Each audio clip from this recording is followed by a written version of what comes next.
Bonjour à tous et bienvenue dans notre émission reçue 5 sur 5 consacrée au Quintet Plus et au 5-5. C'est le Quintet de samedi à Deauville qu'on va étudier avec François-Charles Truff. François-Charles, bonjour. Bonjour François, bonjour à tous. Donc c'est le grand handicap des sprinteurs, 1000 mètres à parcourir sur la ligne droite, ils sont 16 au départ. François-Charles, ça va aller très très vite. Oui, exercice de vitesse pure. Généralement, on a toujours les mêmes au départ et jamais la même arrivée. C'est très compliqué. Malgré tout, j'ai la faiblesse de croire que nous avons quelques bons points d'appui dans cette course. On va d'ailleurs écouter tout de suite votre sélection. Alors j'ai retenu en tête le numéro 11, Fred Laloupet, puis derrière le 12, Gore, le 5, Pretty Panther, le 6, Robert le Diable, le 2, Frascata, le 16, Ministre d'État, le 13, Sorry Woman et le 8, le Valentin.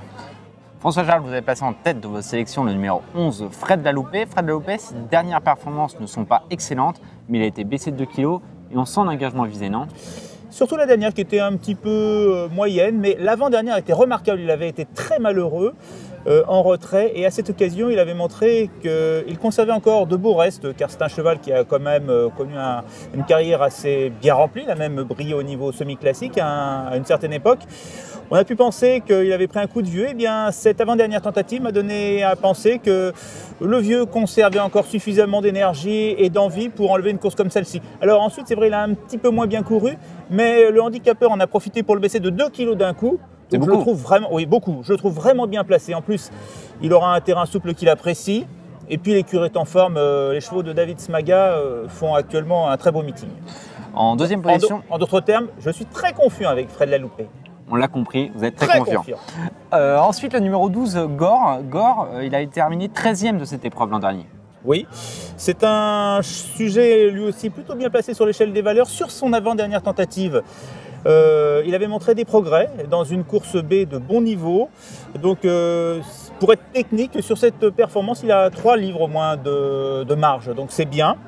Le terrain souple, là aussi, va l'avantager. Donc, l'an passé, ça s'était mal passé, mais peut-être que ce sera peut-être pour cette année.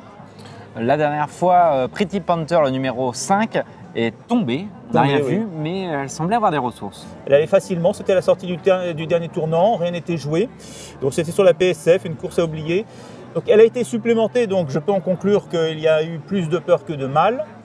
C'est vrai que je l'aurais préféré sur une distance un peu plus longue, 1200 mètres. C'était la distance sur laquelle elle avait réussi une très bonne performance lors de son avant-dernière tentative. Mais bon, là encore, si son entraîneur a pris le risque de la supplémenter, c'est qu'il a une bonne idée derrière la tête. Il y a peut-être anguille sous roche. En plus, l'écurie réussit des prouesses actuellement, notamment dans les handicaps. Ensuite, le numéro 6, Robert le Diable. Et avant que vous nous détailliez pourquoi vous l'avez choisi en 4e position, on est allé voir son entraîneur, Didier Prodhomme. Didier Prodhomme vous présenterait Robert le Diable dans le grand handicap des sprinteurs. Il avait couru l'année dernière déjà, 7e, mais depuis sa castration, on a l'impression qu'il est revenu bien meilleur.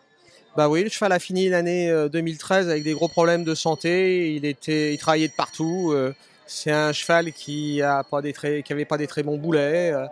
Cheval qui était compliqué le matin. Donc du coup, on l'a castré. C'est vrai que ça lui a fait un bien énorme.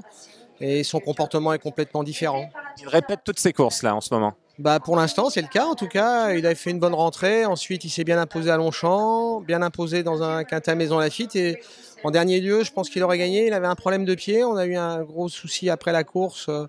On pensait que le cheval avait une petite fracture. En fait, il a eu une blême, donc la sole qui a été blessée et il a été ralenti. Mais c'est un cheval qui a besoin d'un peu de travail. Et physiquement, il est en bel état. De plus, je pense depuis sa castration, il s'est un peu amendé dans les boîtes. Il sortait pas toujours très bien et donc sur 1000 mètres, c'est un peu gênant et c'est pour ça qu'il était un peu mieux 1200 mètres.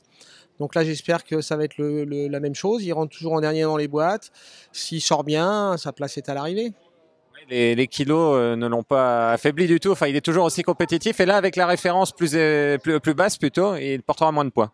Exactement. Et c'est vrai que c'est un cheval qui avait eu une grosse valeur à 2 ans, 3 ans. 3 ans, il est battu ici dans une listote de très peu.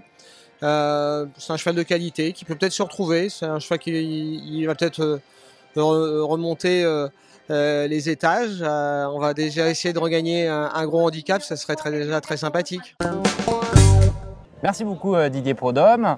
François-Charles, pourquoi vous l'avez retenu si haut, Robert le Diable ? Oh, il est incontournable. L'autre jour, il a confirmé qu'il revenait à son meilleur niveau. Il avait pulvérisé ses adversaires précédemment sur la ligne droite de Maisons Lafitte. Donc, s'il est resté en aussi bonne forme, il sera très dangereux, même sur cette distance, peut-être un poil trop court pour lui. Ensuite, le numéro 2, Frascata. Frascata avait gagné un quintet au mois de mai. J'aime bien Frascata qui s'est découvert une vocation tardive pour les courses de vitesse. Avant, c'était plutôt un sujet de 1300, 1400, 1600 mètres. Et puis, petit à petit, son entraîneur l'a dirigé vers les sprints. Et cela s'est révélé payant. La victoire était acquise à Longchamp dans un quintet, de belle manière, sur un terrain souple. Ensuite, on l'a laissé au repos. Il a fait une très bonne rentrée dans le prix du Cercle l'autre jour, confirmant qu'il était sur la montante. Et à mon avis, il y aurait une cote très intéressante. Au niveau rapport qualité-prix, c'est très intéressant ce numéro 2 Frascata. François Charles, avant de conclure, l'importance des numéros à la corde pour cette épreuve? Eh bien, je pense qu'il y a 4 variables d'ajustement dans cette épreuve. C'est le terrain d'abord, le terrain qui sera souple, on peut le dire. Il ne pleut la plus distance, sur les Deauville. Ça va beaucoup mieux. La distance, évidemment, on en a parlé 1000 mètres, je veux dire. La forme, on en a parlé également. Et le poids, on en a parlé. En revanche, je ne pense pas que les places à la corde vont jouer un rôle important, car la piste est très hachée, elle est très fatiguée, donc les concurrents viennent un peu partout. Donc on ne peut pas maîtriser ce paramètre-là. Donc on verra bien comment ça va se dérouler. En revanche, avoir un bon parcours, ça sera primordial, mais ça on le saura malheureusement après la course. C'est l'inspiration des jockeys au dernier moment. Tout à fait. Merci beaucoup François Charles, merci à tous de m'avoir suivi et on se quitte avec votre sélection et votre conseil de jeu. Merci à tous, bonne chance.